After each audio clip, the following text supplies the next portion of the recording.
welcome. Heather Carter here from Nature Hills Farm, and we are going to make Queso Blanco. If you did not get a copy of our recipe, let me know. You can comment below or send me an email, heather@naturehillsfarm.com, and I can send this over to you. This is, we're putting together a series of these recipes, so hopefully they'll all look the same and they'll be beautiful, and you can just print them off and stick them in a binder, and you'll have lots of recipes. But we're also working on a book, so eventually we'll have our cookbook ready for you to purchase. So, okay, Queso Blanco. While our milk is in the pot and it is heating up, we're trying to get all the way to 185 to 195, so that could take a couple minutes to do. Let's talk a little bit about a couple things. First thing that I wanted to talk to you about is sanitation. Make sure that everything is nice and clean. I have this new pot here that I purchased just for this purpose, so that you could see in it a little bit better. It's a lower pot. Stainless steel. We want to use stainless steel. Those that are just popping on, just join right in. We're just starting right here. And yes, whole milk will be fine. You can add cream in with it, or you don't have to. The reason I always suggest that if you're buying store-bought milk, you add cream back into it, it just gives it more of the raw milk consistency. When I typically, when I get my raw milk from my cows, I have from about right here, all of that will be cream that floats to the top. So we'll talk a little bit about milk here in a second, but I want to finish talking about sanitation. Whenever we're making a cheese, we want to start with a clean slate, as clean as possible. The reason for that is because we are adding back in bacterias and molds and acids. We're adding all of these things back into the cheese.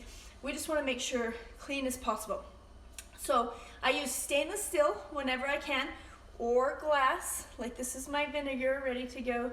This is just a little glass container, and then I've got my stainless steel spoon, and then I do use some plastic. I mean, there are some things I use. I love this tool. This is my scooper colander, and I use that with almost every cheese that I make, even my big pots of cheese.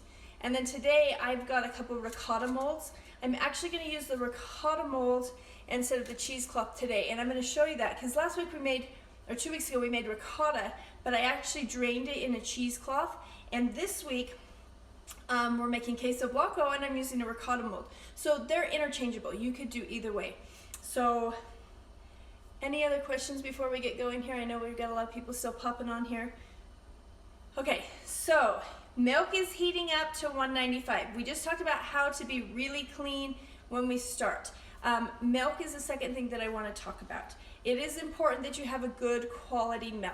So I always recommend that if you have access to raw milk, get raw milk. Raw milk has made such a huge difference for me in making cheese.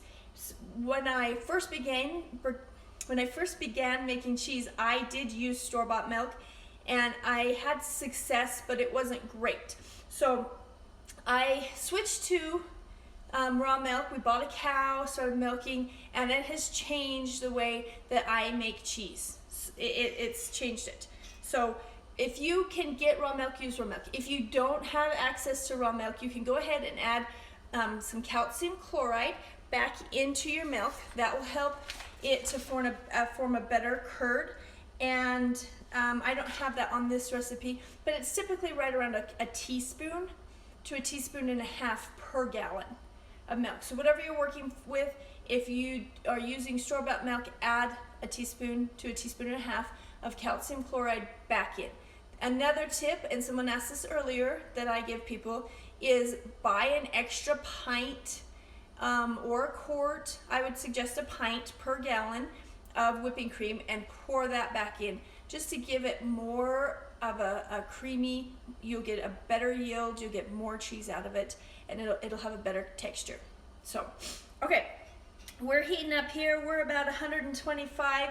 If you're just jumping on, grab your pot, put your milk in it. If you want to, this recipe, you literally probably have all of the ingredients right now in your kitchen. So grab a pot, pour whatever milk you have left in your refrigerator, especially if it's starting to get on the little bit older side. That will give it a better, it will have already cultured a bit, so the pH will have changed, and it will curd quicker because it's a little bit older. And throw it in your pot, get out your apple cider vinegar and some salt, and you can join right in with us, okay? All right, so while this is heating up, I have my recipe here, and you guys can all get a copy of that. I wanted to talk to you a little bit about the history of cheese. I love telling my students this story, and I tell them the story every cheese making class that I teach. And we are actually having a cheese making class on Thursday, April 22nd. My in-person class is nearly full. I think we have maybe 1-2 spots left. It's a big class, but it's a fun class. I can take lots of students. I have a great big farm kitchen. We're gonna eat a lot of cheese. We'll taste all of the cheeses that we make, and we'll also taste some of my hard cheeses, and other farmers that I love their cheese. We'll taste some of those cheeses as well. So that's April 22nd, 4 to 7 p.m. If you want to come here to the farm and join us, get on and register for that course. I will put the information here when I post this video, but it's basically naturehillsfarm.com. Go to events and you'll find cheese making courses, okay? We're also gonna teach that class live. So we're gonna do the whole Zoom thing. We've got a couple people from all over that have already registered, and people that live all over that want to register for that haven't yet. I just put that up this week. So if you were thinking about joining one of our classes and you want to do that live, we're gonna do that for you. So it will be, hopefully it'll be a similar format to what you're having today. You'll be able to see everything. We're gonna be very aware of that, so you can really get a good idea. It is fun to watch a class from start to finish, and a cheese from start to finish, and see everything. It's even more fun to be here and eat the cheese afterwards, but not everybody can do that, and we understand. So back to my story, the history of cheese making. I love this story. So back, I mean, nobody knows for sure, but what everyone surmises is that years ago, thousands of years ago, there was a nomad, and he was going out for his, daily journey to check things out, and decided to take it was going to be a long day, so he was going to take his lunch with him. So he packs up his dried meats and his dried fruits, and then he takes the liner of a cow or goat, that would typically be what they had and used back then, as his water bag.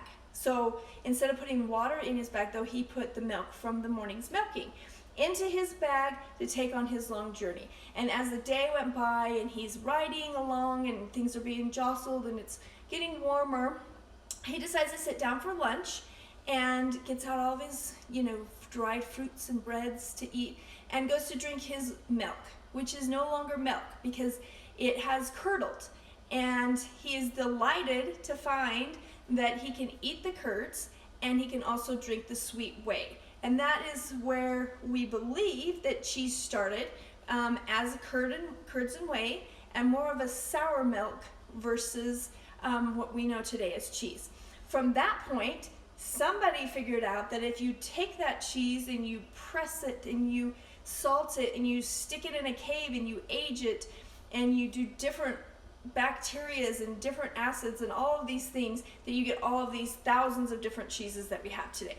So I find it fascinating that we have so many different varieties of cheese, and it's always a personal preference. People ask me all the time, well, what's your favorite cheese? What cheese does everybody like the most? And it is so different for everybody. Some people like the mild cheeses, and some people like the blue cheeses, the stinky cheeses, which aren't my favorite, but I still make them. And some people like the orange cheese that you buy at the grocery store, which is fine. I go to classes, kids classes sometimes, and teach them, and I always ask them, what's your favorite cheese? And my kids will raise their hand and they'll be like, feta, Asiago, and the kids are like, orange? Like they don't know cheeses, but there's no way for them to know unless we teach them. So this is great. All right, so we're at about 150 degrees. It's heating quickly, and I'm gonna explain to you the next step. You're gonna see here, I am just gonna turn it a little bit.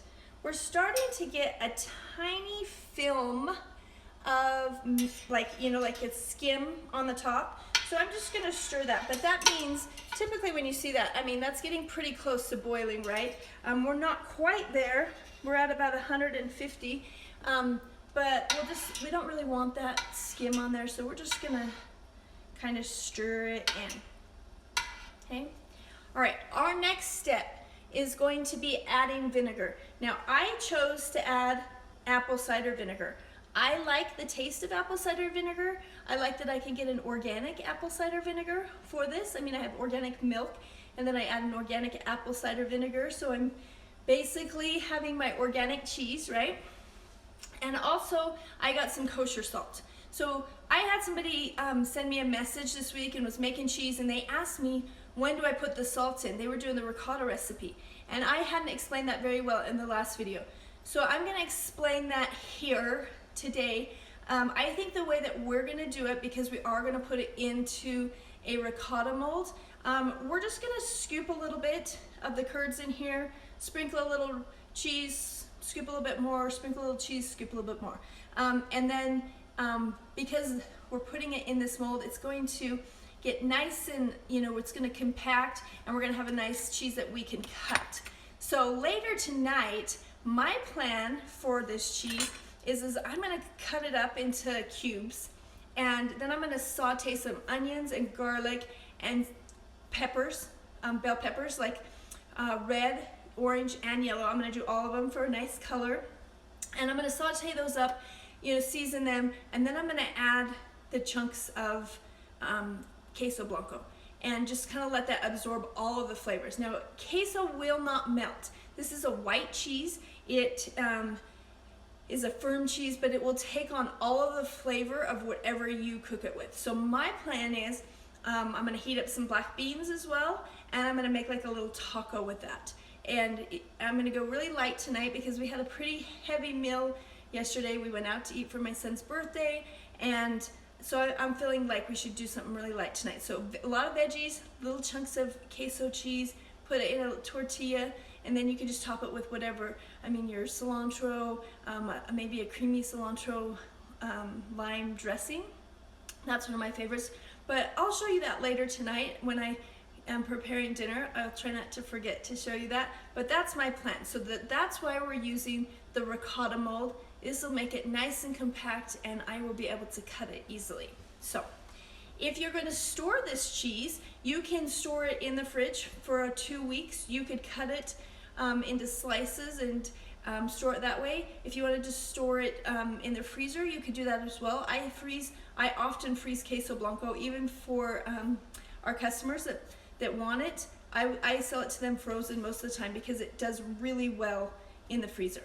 So, okay, so we're to the fun part. This is the part everybody wants to see. This is it. This is where all of the magic happens, okay? So I have about 8 tablespoons here, which is close to a half of a cup.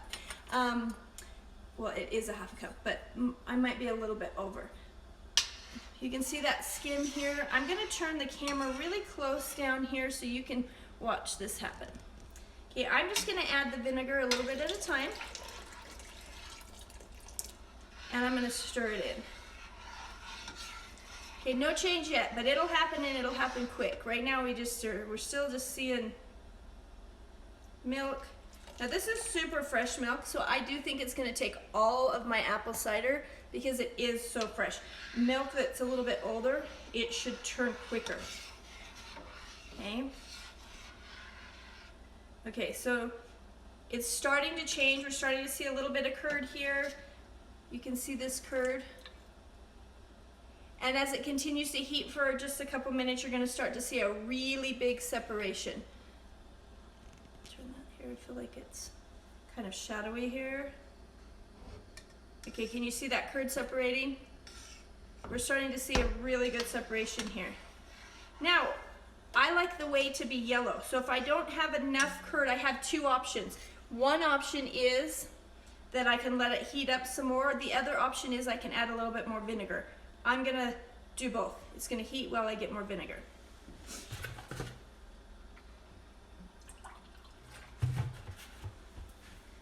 Okay, you can already see quite a bit more curds coming. See that? So I'm just gonna add a little bit more vinegar, and this really should do the trick. You should see a great separation here in the curds in the whey. There you go. Do you see that? Do you see how now the whey has turned very yellow? Okay, and the curds are separating. Okay, so I don't need to stir it anymore.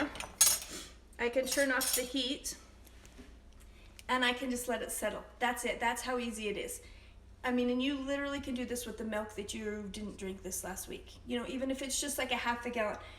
You don't have to even be super precise with your vinegar. It's very, very forgiving. Heat up your milk. When it gets close to boiling, but not boiling, start adding vinegar, stirring until you get this really good separation. Okay, so I'm gonna be able to put my colander in here and just take out this curd so easy. Okay, now the directions say to let it sit and let the curd settle to the bottom for about 10 minutes. Okay, and then I'll just look at my instructions, make sure I do it right.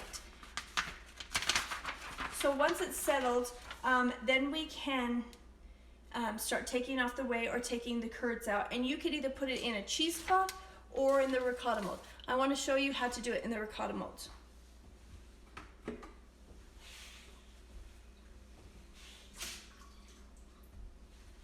Okay, I'm just going to take my bowl to catch the whey.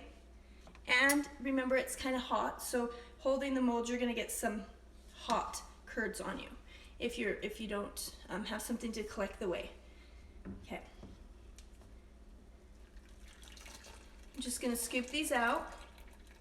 I'm going to let the whey kind of drain off as I go to put it in my mold. Now, I washed all my molds ahead of time. Everything's clean. We talked big about sanitation today. When you're making cheese for your own family, your sanitation is however you do it. If you're making cheese to sell to somebody, then you want to be super clean. You want a consistent product, so that is one of the reasons that we're super clean. But we also want a yummy product too, and eliminating any unnecessary bacteria and molds will get us that. Okay, see how I'm just kind of scooping that here on top? As the whey starts to come out, you can see right now this is kind of a wobbly mold, but see how much whey's already come out? But it'll start to settle. Now I want to get all of the curds in here that I can. Oh, I forgot to do the salt. Okay, that's okay. I was going to salt it throughout, but since we forgot, that's okay. We're just gonna take our salt. I have a kosher salt. I also like to use Redmond salt or a pink Himalayan salt. Those are my favorite salts for a cheese that I'm gonna eat right away. I'm gonna just go ahead and sprinkle a little bit of this on the top. It's not really gonna go all the way through, but we're going to do this in our, I'm gonna cut this up and mix it in my food anyway, and it's gonna absorb all of that flavor. So I think this will be enough.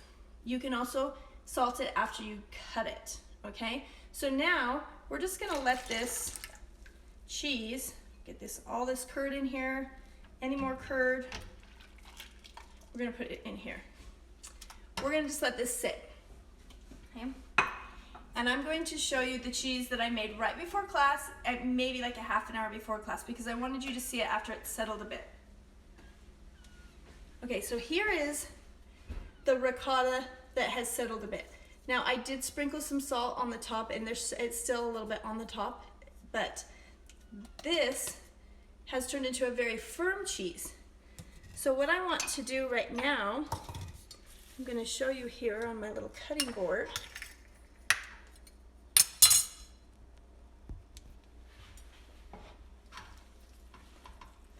is I'm gonna just sprinkle some more salt on it for flavor. And if you don't want to flavor it with salt, you don't have to. And then I'm gonna grab a knife.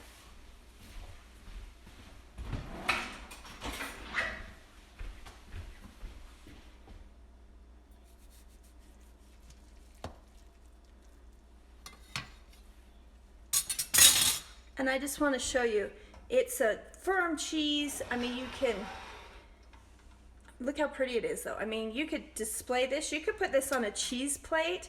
And I mean, this literally has taken us, what? I mean, I don't even know how long we've been on here. Maybe 15 minutes, 20 minutes. But let me show you here.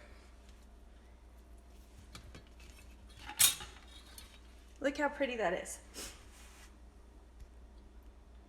And it tastes so good as well.